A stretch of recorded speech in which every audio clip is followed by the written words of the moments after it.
Please don't leave me behind, human. I can't give you riches, but I can give you belonging, whispered the alien girl. The sky was broken. Black clouds floated over the ruins of the alien city, like scars in the sky. Buildings once tall and proud now stood like dead bones. Smoke still rose from deep craters. The war was over, but this planet, Solara 7, had not. Healed. Commander Raiden Cross walked carefully through the rubble, his boots crunching broken glass and alien metal. His pulse scanner was silent, no movement, no signs of life. Just silence, and silence could be dangerous. He was alone. The rest of his unit had already returned to the ship. Raiden had stayed behind. He wasn't sure why. Maybe he needed to see the damage. Maybe he was searching for something even he didn't understand. He walked past a cracked statue of an alien mother holding a child. Its face was melted from a plasma blast. Raiden paused and stared.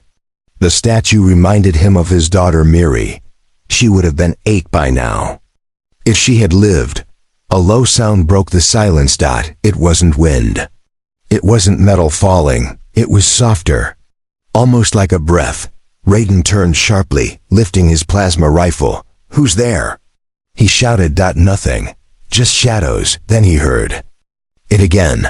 A faint exhale, weak, like someone barely alive. He moved toward a broken archway. Debris blocked the path, but a narrow opening led deeper underground. He crouched and slid in. Inside was dark. His visor adjusted. Walls were cracked. The floor was filled with dust and alien bones. Then he saw her. She was lying between 2 slabs of stone, half buried in rubble. Her skin shimmered in pale blue light, bruised and torn. Long white hair clung to her face, matted with dirt. She looked small, fragile, dying, but her eyes were open. Bright gold. Scared, Raiden stepped closer and aimed his rifle. She raised a trembling hand. "Don't shoot," she whispered, her voice dry and broken. "Please, let me live." He didn't lower the rifle. "Your enemy," he said. "Why are you still alive?" She coughed. "War is over. No fight, no weapon, just me." Raiden looked around. No weapon, no armor, no threat. She looked up at him, and her lips trembled. "If you let me live, I will give you something. Not gold, not power, something better." He frowned. "What?" She closed her eyes, as if the answer was too heavy. "A family." The word hit him like a punch. His hand shook slightly. He hadn't heard that word from another living being in years. Not since his wife died. Not since his daughter was buried after the bombing. "You're lying," he said, his voice low. "I am not," she whispered.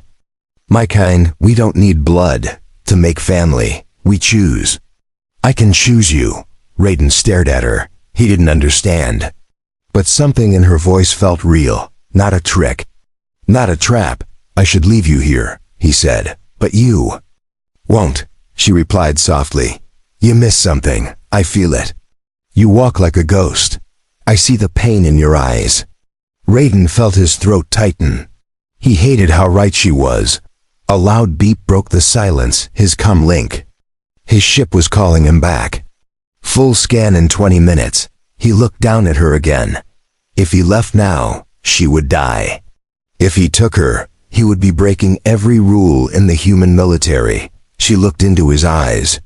"Save me, and maybe you save yourself too." Raiden lowered his weapon. He lifted the stone pieces and gently pulled her out. She cried in pain, but didn't scream. He wrapped her in his emergency cloak. "I don't know what I'm doing," he said. Double quotes. "Yes, you do," she whispered. He carried her out of the ruins, past the broken statue of the mother and child. Wind blew stronger now. The planet groaned like a dying beast. But inside Raiden's heart, something stirred. A spark, a question. Could this alien, this enemy, truly give him something he lost long ago? He didn't know the answer, but he wanted to find out. Raiden Cross sat in the pilot seat of his dropship, his hands tight on the controls, his heart louder than the engine. Beneath the floor, hidden in a sealed storage compartment, lay the alien woman. He had lied to command. Told them his recon found nothing unusual. Told them he was returning with only broken tech. He didn't know why he had done it. He only knew he couldn't leave her behind. Something in her eyes, in her whisper, had reached the part of him he thought was dead, the part that still wanted to believe in family. Inside the dark compartment, Yllari lay still, her breath slow and shallow. She heard the hum of the ship and felt its movement. She was alive because of him, and that meant something. Back on the main deck, Raiden checked the scanners. No alerts yet. But they were approaching Terran Base 9, the orbital command station. All returning ships passed through biometric scanning. Heat signatures. Life forms. Nothing could hide, except maybe alien technology.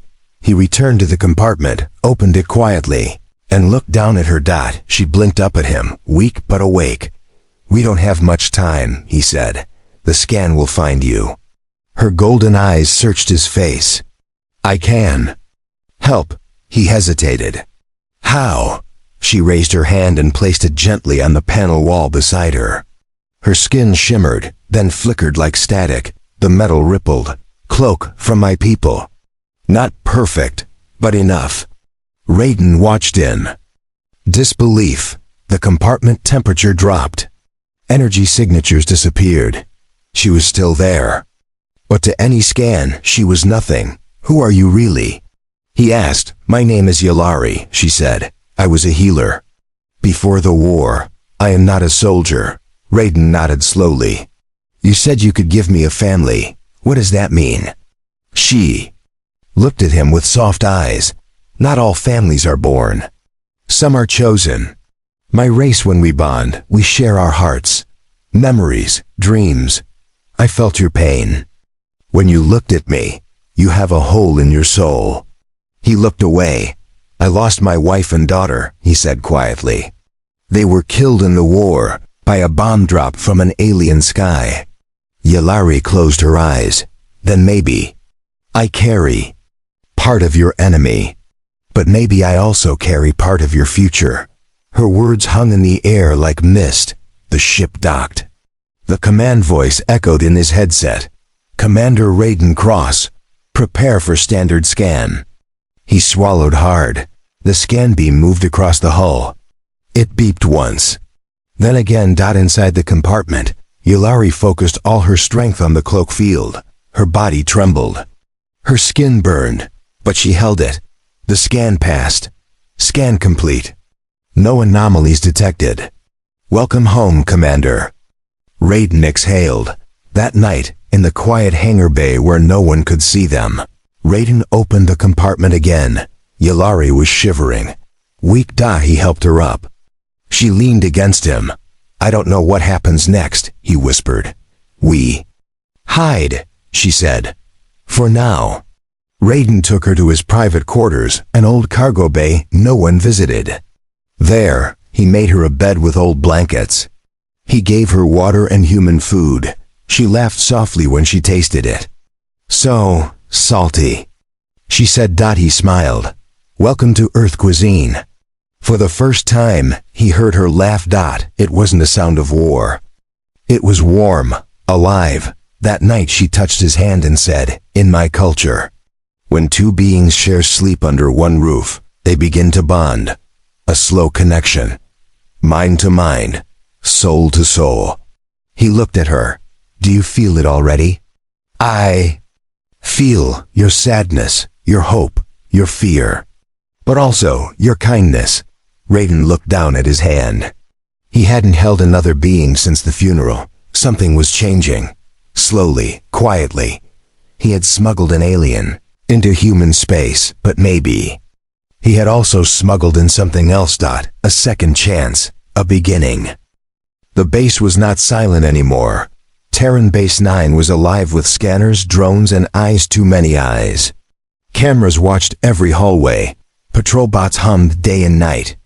And Raiden Cross walked among them, carrying a secret in his blood, in his bones. In his private quarters, Yulari, the alien woman, was still hiding. Days passed since their return.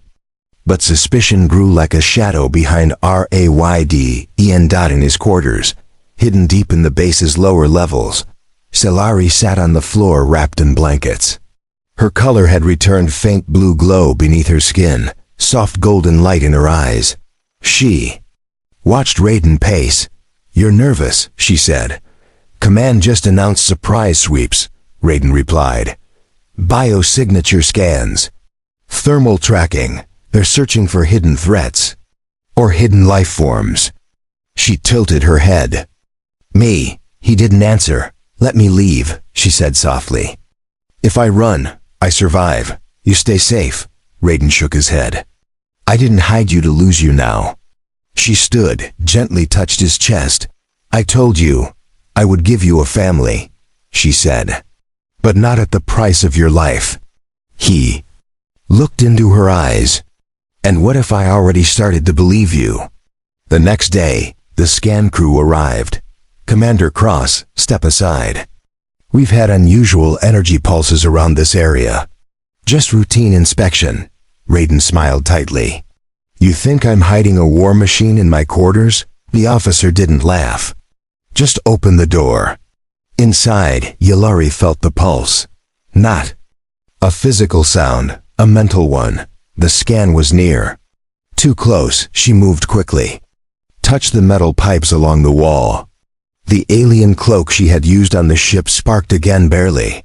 It flickered like a weak flame, but she didn't hide herself. She hid her existence. Outside, the officer waved a scanner. It beeped once. Then again. "Strange," he said. "I'm getting no reading. No heat, not even from the walls. It's like this section doesn't exist." Raiden crossed his arms. "Maybe your tech needs a software update." The officer looked at him long and hard. "Or maybe someone's been tampering with it," he said coldly. "We'll be back." They left. Raiden locked the door behind them. He dropped into a chair and breathed out, sweating. Yulari appeared. Behind him, silent like a shadow. "That was close," she whispered. "You hid from their machines?" She nodded. "But it won't last. The more I use this power, the more it hurts me. I'm not made for war. My body is fragile." Raiden turned to her. "Why did you do it then?" "Because you're the first being who looked at me with sorrow, not hate." Later that night, Raiden sat by the emergency lamp. He held an old photo, his wife and daughter, smiling on a beach from a life that felt like a dream. Yulari sat beside him, watching quietly. "Why did your people start the war?" he asked. She closed her eyes. "We didn't. We ran. But your kind feared us, said our bonding powers were too dangerous. That we could control minds. Can you?" he asked. She opened her eyes and looked into his. "Am I controlling you?" "Now?" He stared back. "No," he said. "Then maybe," she whispered. "What scares them is not power, it's connection." Raiden leaned forward. "Show me." She touched his temple. A soft spark passed between them. Suddenly, he saw at her childhood, glowing forests, flying creatures, music made of light. Then pain explosions. Burning cities, her people running, hiding, falling. He pulled back. Breath caught in his throat. Yulari touched his hand. "That was the bond. A taste of my soul. You don't need blood to build family. You just need shared truth." Raiden looked down. He was a soldier trained to kill enemies. Now he was hiding one. But maybe she wasn't his enemy at all. Raiden Cross was not a man who ran. But tonight, he ran. The escape was messy, alarms blaring, lights flashing red, his ship breaking out of orbit under heavy fire. His name was already marked traitor. The base thought he had stolen alien tech. They were half right. He hadn't stolen tech. He had stolen hope. Yulari lay in the ship's med pod, eyes closed, her body weak. Hiding her for days had drained her strength. Using her energy to block scans had taken more than she let him see. Raiden sat beside her. Hand on the glass. I'm taking you somewhere safe, he whispered. We both need peace. 3 days. Later, Raiden's ship broke through the misty clouds of a forest-covered moon unmapped, untouched, lost in the edge of neutral space. The trees below were tall and glowing faintly. Rivers shimmered under starlight. Life here had not heard the sound of war. He landed in a valley hidden between 2 cliffs. A perfect place to disappear. The LAR. I woke slowly, blinking at the soft green sky. Where are we? She asked, voice hoarse. Nowhere, Raiden said. And that's exactly where we need to be.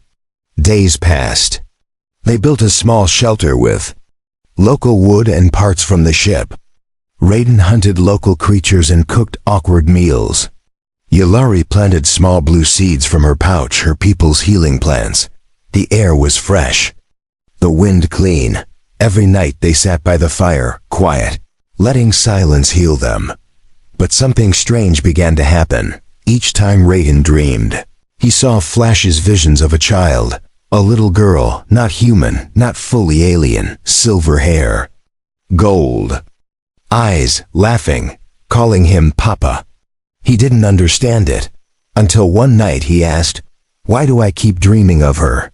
Yulari smiled softly. You've accepted the bond, it grows now. Raiden stared at her. What does that mean?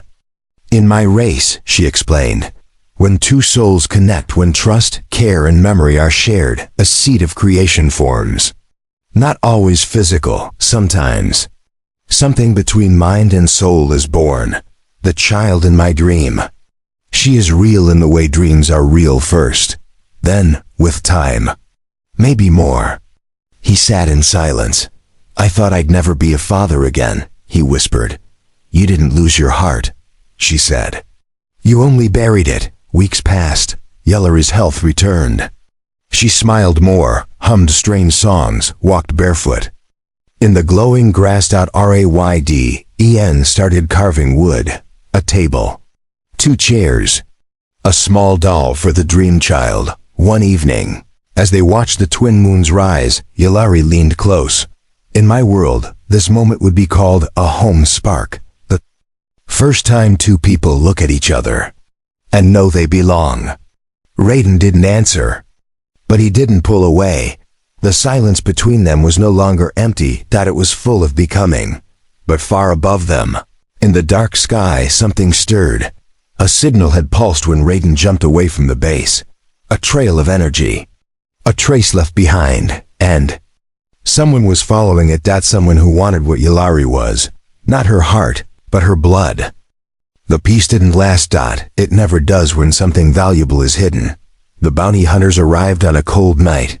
Their ship cloaked in black clouds, silent as death. They didn't announce themselves. They didn't need to. Their scanners had locked onto faint alien traces, the ones Yulari's body still carried.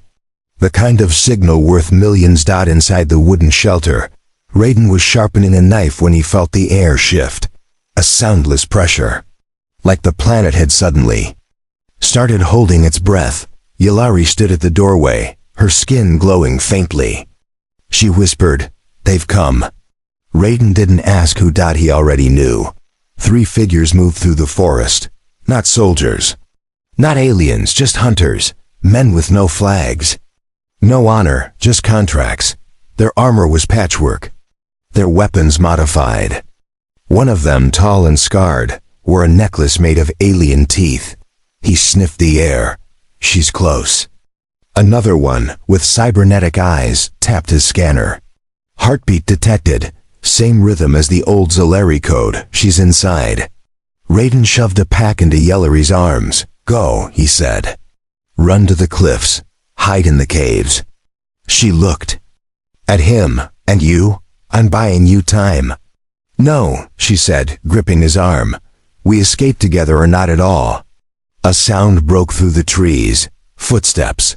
Metal boots on soft earth. Raiden didn't wait. He kissed her forehead and shoved her toward the back exit. Then he grabbed his plasma rifle and stepped outside. The first hunter raised his gun. Raiden Cross, big name. Bigger price for bringing you in alive, but we're not picky. Raiden didn't blink. She's not for sale. The second hunter laughed. Not talking about her. You've got a high betrayal rating, soldier. Disobeyed command, stole alien bioform, hid classified data. You're practically famous. The third hunter stepped forward, a bladed staff in hand. She's the last Zalari. Her genes can create psychic offspring. Whole empires want her. You can't stop that. Raiden raised his weapon. Try me. The fight was brutal. Raiden moved fast, his years of military training turning into instinct. He blasted one hunter into a tree. The Cyber-Eye hunter dodged, throwing an MP dart. That fried Raiden's left gauntlet. Raiden grunted and tackled him into the mud. They wrestled until the man's neck cracked under pressure, but the last one, the leader, was different. He moved like a shadow, dodging every shot. His blade sliced Raiden's arm, his chest, his leg. Raiden dropped to one knee. Give her. Up, the hunter said. You're bleeding out. Raiden smiled, even as blood dripped from his lips. You're not the only one who can track energy. The hunter frowned. What? A blast of golden light hit him from behind. Yalari stood there, her hands glowing, her eyes burning bright. The hunter screamed, dropped his weapon, and fell. Raiden collapsed. Yalari ran to him, falling to her knees, pressing her hands to his chest. You fool, she cried. Why didn't you run with me? He coughed. Because I finally have something to protect again. She whispered something in her language, then leaned over and touched his forehead. Light spread between them. Soft and warm, not burning, healing. Raiden blinked, his pain fading. He looked up at her. What did you do? I gave you part of my life, she said. Now we're bound deeper than before. Later, they burned the hunters' bodies. Raiden limped, but he was alive. Yalari held his hand as they watched the smoke rise into the twin moons. We can't stay here, he said. More will come. She nodded. But now, we don't run alone. He smiled. We run as family. And somewhere, deep in the bond they shared, the image of the child grew stronger. Clearer. Closer. The spaceport smelled like fire and metal. Chains rattled. Lights flickered. Voices spoke in dozens of languages, none kind. Yalari was trapped in a stasis cage, her body glowing faintly through the cold energy field. Her arms were bound. Her hair was tangled. Her face still held quiet strength, but her eyes searched for Raiden. But he wasn't there. Not yet. She had given herself up to save him. After the bounty hunter fight, she'd used the last of her strength to leave. A false trail, one the hunters would chase, far from Raiden. But the slavers found her first. And now, she was the main prize in an illegal bio-auction. The bidding would begin soon. A booming voice echoed through the filthy hall. Tonight, we offer the last confirmed Zalari female, pure genes. Psychic signature, capable of imprint bonding. Starting. Bid 500,000 units. Buyers in shadowy booths leaned forward. Wealthy men and alien lords with dead eyes. She can be made to breed, the announcer said coldly. She is the key to a new generation of psychic children, weapons, servants, slaves, whatever you wish. Yalari didn't flinch. She closed her eyes and whispered one name into her soul. Raiden. Across the city, hidden in a sewer tunnel, Raiden cross-adjusted his stolen armor. His face was bruised, his leg wounded. But he was alive and more dangerous than ever. The slaver auction was heavily guarded. Shields, scanners, armed drones. Didn't matter. He had already lost one family. He wouldn't lose another. He checked the time. The bidding had started. Raiden loaded his rifle, pressed a blood-smeared hand to his chest, and whispered, I'm coming. Inside the auction chamber, the price rose higher and higher. Bidders argued in grunts and credits. The auctioneer grinned. Suddenly, the lights died, screams echoed, then boom, A wall exploded. Smoke filled the chamber. Blaster fire lit the air. A figure walked through the smoke. Helmet cracked. Rifle smoking. RAYDEN. The LARI single quotes. Heart jumped. Guards rushed him, but he moved like a ghost, shooting, striking, dodging. He didn't kill unless he had to. But he never missed. One guard raised a blade behind him. Yllari shouted, "Behind you!" Raiden spun, kicked the blade out of the man's hand, and slammed him into the wall. He reached the cage, panting. She looked up at him. "You came." "You were waiting," he replied. He placed a hacking device on the stasis cage. Sparks flew. The shield dropped. Yllari fell forward into his arms. Alarms rang across the city. "We have to move," he said. She nodded. "They'll follow. Let them try." They raced through the ruined alleyways. Drones chased them. A patrol blocked the exit gate. Raiden was out of ammo. Yllari stepped forward, eyes glowing. Her voice rose in a tone that shook the air. A pulse of golden light burst out. Machines froze. Soldiers dropped their weapons, stunned by the wave of emotion, grief, memory, love. Too much for them to bear. Raiden grabbed her hand, eyes wide. "What was that?" "A memory storm," she said weakly. "They felt what we felt," he smiled. "That's terrifying," she smiled back. "That's love." They escaped in a stolen hovercraft, speeding into the clouds. Behind them, the auction house burned. In front of them, a new world waited. Raiden looked at her. "Where do we go now?" She rested her head on his shoulder.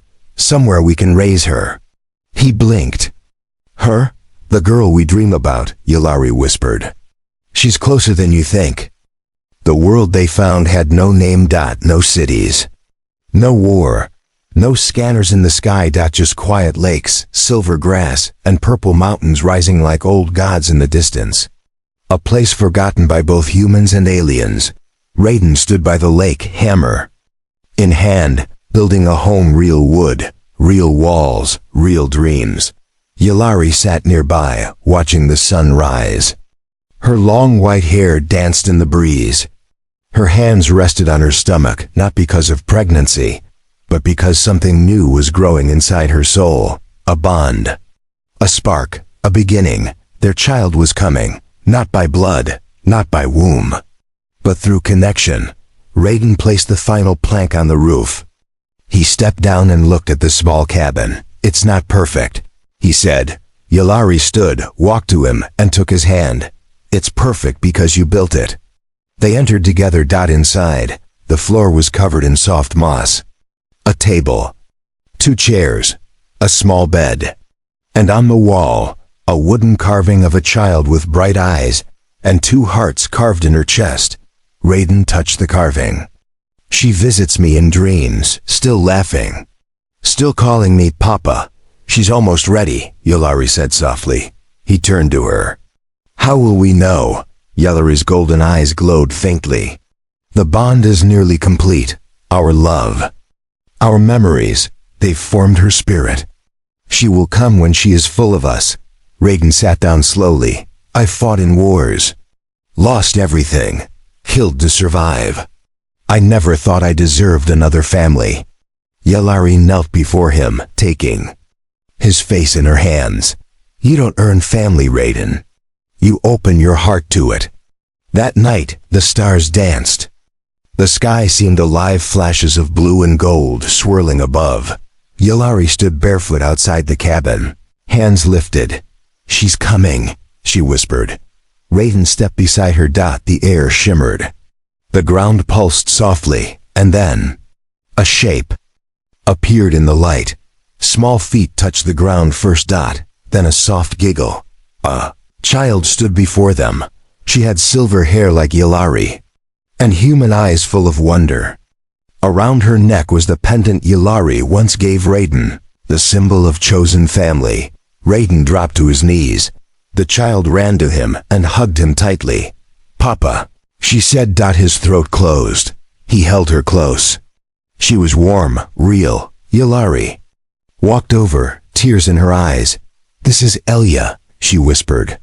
"Her name means gift of memory." Elia looked up at her mother and father. "I remember everything, even before I was here." Raiden laughed through tears. "You weren't born from pain, but from love." Elia nodded. "You gave me dreams. Now I give you life." They lived quietly. No weapons, no enemies. Just the three of them, planting, building, learning. Elia grew fast. She spoke many languages, knew how to heal plants, and sometimes floated off the ground when she was happy. But more than that, she brought peace. Raiden, once a soldier, no longer woke from nightmares. Yalari, once a hunted soul, no longer feared death. They were family. Not by blood, not by duty, but by choice. One evening, as stars rose again, Elia sat between them by the fire. "Will others ever find us?" she asked. Raiden looked into the flames. "Maybe, someday." Elia smiled. "Then I'll protect you, like you protected Mama." Yelari looked at her daughter, then at Raiden. "We didn't just find peace," she said. "We created it." And as the fire crackled and stars shimmered above, their hearts beat as one. Three souls. One bond. A family beyond blood.